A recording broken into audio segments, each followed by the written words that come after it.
Hi, welcome to Jen's Daily Dish. Today we're making soufflé au chocolat, a chocolate soufflé. Sounds complicated. I've never made one before, so we're gonna be making it together live right now on camera. We'll see how this goes. It has a few steps, but comes together really quickly, easily, goes in the oven, comes out, and then we get to eat it. So the first thing that you want to do is get a souffle-like dish, something like this, or any little ramekins, butter it, coat it with granulated sugar, and get the excess out. So you want to make sure that all those sides have granulated sugar. The second thing you want to do is to preheat your oven to 400 degrees. But here's the deal. Take out that bottom rack and then put a cookie sheet on the bottom because the souffle dish is going to go right on top of that. But we're also making a chocolate souffle because we're making a chocolate souffle. It will be light and delicious.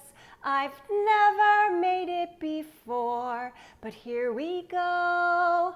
Let's do it. Let's do it. Add your chopped bittersweet chocolate. Add in your butter, and we're going to melt this together in the microwave. You could also do this on the stove.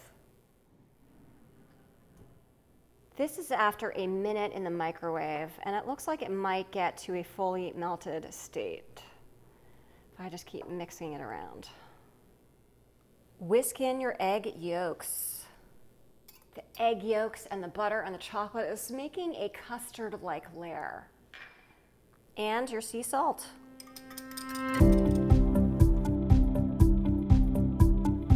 Add in your egg whites. Cream of tartar. Mix until fluffy. The egg whites, cream of tartar, and the sugar make that lovely, light, fluffy meringue layer. So souffle is really custard plus meringue equals delicious. We're looking for it to hold soft peaks. That is about right. Tablespoon at a time, add your sugar.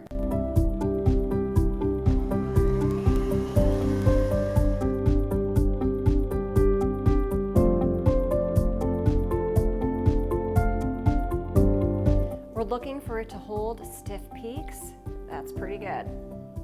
Take a quarter of your meringue and put it into your chocolate mixture and whisk it together gently.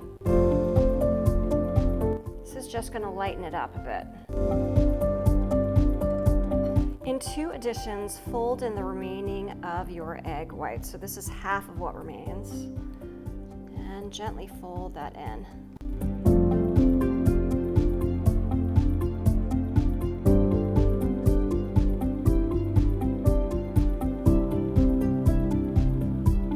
Transfer the batter.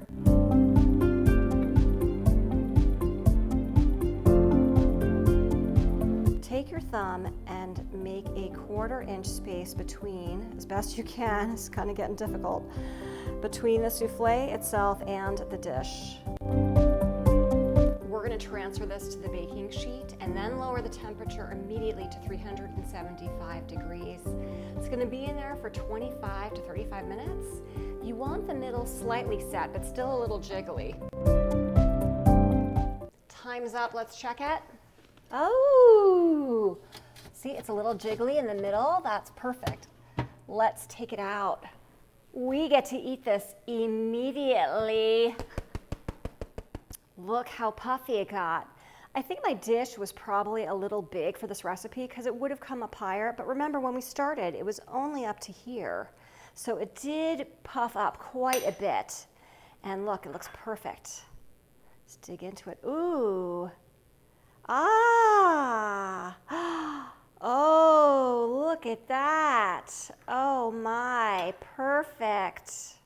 All right, it is super hot. I'm not sure if you can see the steam, but it does look delicious. You can see that it's firm on top, but then soft in the middle, just like a souffle should be. You could serve this with a creme anglaise, a vanilla sauce, ice cream. Possibilities are endless, but we're gonna have it by itself.